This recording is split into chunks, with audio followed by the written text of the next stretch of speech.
Back to Nightly Sports Call. I know a lot of baseball analytics don't support this, but I would have started Clayton Kershaw today, Gene, in game. He's your best pitcher. I know it's on a short rest, but why not throw him out there? You have the whole season to rest at this point. Put your best pitcher on the mound. I know the past has shown that he doesn't do well when starting on short rest, but I roll the dice with it, especially because Yu Darvish struggled in Game 3.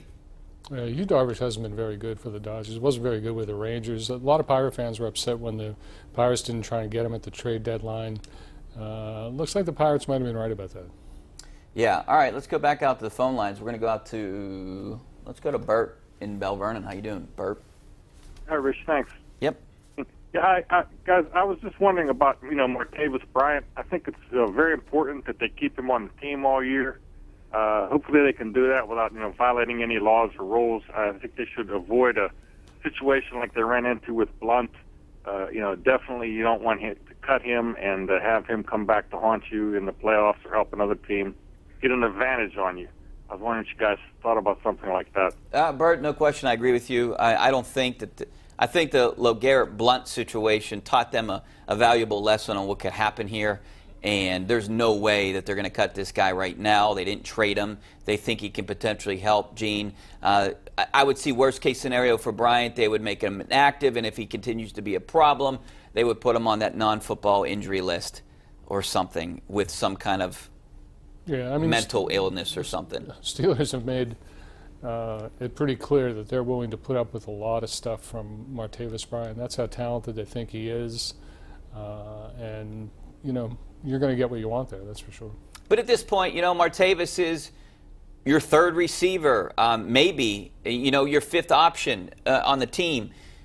Him complaining now is not going to be a big deal. It's different when he's the number 2 target, but he's already went through complaining. The Steelers look like they found another target, and I really think if he continues this act in a couple weeks, no one's going to make a big deal of it because he's basically not getting any balls thrown at him. Yeah, he's slowly playing and talking himself out of town, but I don't think it's going to be this year. All right, let's go out to Mike in Altoona. How you doing, Mike? Hey, Rich, Gene, how are you guys tonight? Thanks for calling.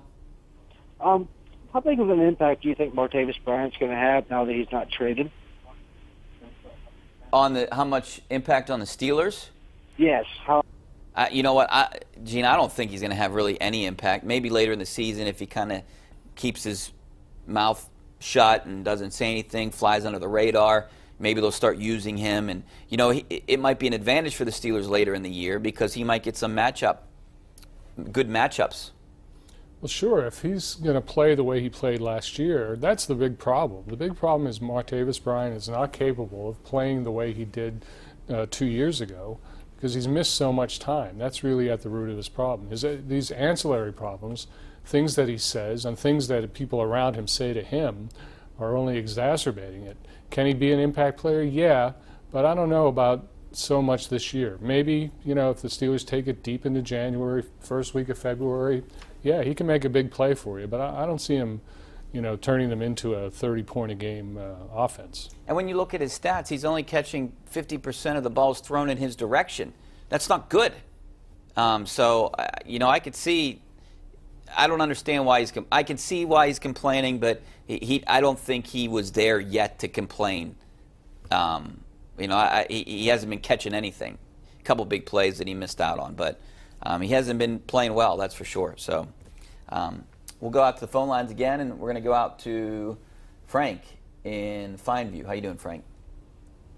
Good, Rich. Gene, thank you. Thanks for calling. Hey, that length of the games in baseball, if these World Series fans are paying $200, $300, $400, $500 for a ticket, they should be able to spend 12 hours there. What's the rush getting through these games? Football games are 3-4 hours long. Movies are 3-4 hours long. What's the issue? I'll tell you one issue. It seems like the commercials in between innings are longer, 3, 4, 5 commercials. 10 years ago, I don't remember that. If I'm going to a game, I want to spend some time there. I don't want an hour and a half, 2 hours, and out the door. Well, Frank, I think you might be in the minority there because a lot of people have families. They have stuff to do. I mean, time is a big issue now, it seems like, in people's lives. You know, that's why golf has taken a turn for the worse. No one wants to spend 6 hours at a golf course trying to play a round of golf. And that's why you see less people playing golf. And I think that could potentially happen with baseball games. And maybe it is because of the commercials. There could be a lot of different reasons. A lot of things factor into this. But, you know, a family of 4, if I'm going to the game, I don't want to spend my whole day there. Do you, Gene? I mean, 3 hours, I think, is a good number. Well, I don't want to spend 12 hours there like he said. I mean, what? Well, Frank's fine with spending 4 or 5 hours there, and God bless you, that's great. You're getting what you want, obviously, especially in the postseason. There are more commercials in the postseason. It doesn't just seem that way. I mean, that's a fact. But, I mean, just sitting down to watch a baseball game should not be a 5-hour proposition. I mean, the greatest World Series game ever played was 10-9 in 1960. It was like 2 hours and 34 minutes. Everything that's adding to the game, including replay, is really making it an ordeal. It's making it a chore to watch rather than a pleasure to watch. Yes, the replay, and also replay in football right now, and all the penalties, it's slowing games down. I understand you want to get everything right. I get that. But I think it's taken a lot away from the game and people being interested in the game. All right, we're going to go out to Dave out in Windber. How you doing, Dave? Dave, you there? Yeah. Yeah, what's up, buddy? Hey, how you doing? Good. Love the show. Thanks for calling. You got a question, Dave? Yeah, it's about the time limit and all this you're saying about. And, you know, I really love sports. And to me, I just want to voice my opinion about I love sports. And to me, it don't matter. I just... Okay. Well, I like your opinion. It doesn't matter. Appreciate the call. Let's go out to Jack in the North Hills. How you doing, Jack? Hey, Rich. I'm well. How are you guys? Good. Thanks for calling. Good. Hey, my suggestion for speeding up the baseball game, look, you have a relief pitcher in the bullpen who's just thrown for 10 minutes. Why does he need to throw 8 more pitches when he gets to the mound? Good point. You can feel the mound.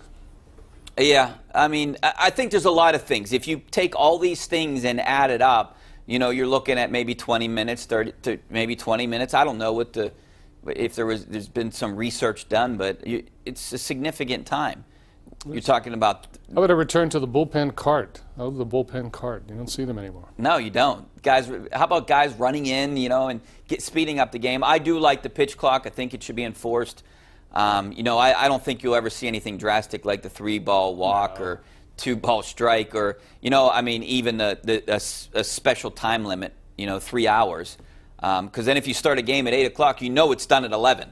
You know you're done. You know, I think that's – but then it wouldn't be fair if it's tied, and who knows. Maybe you could make some rules. But, yeah, there's definitely some ways that you could speed up the game, and I think it needs to be sped up for a little bit. All right, let's go take a break. Back with more of your phone calls, some of your tweets coming up next. Stay right there.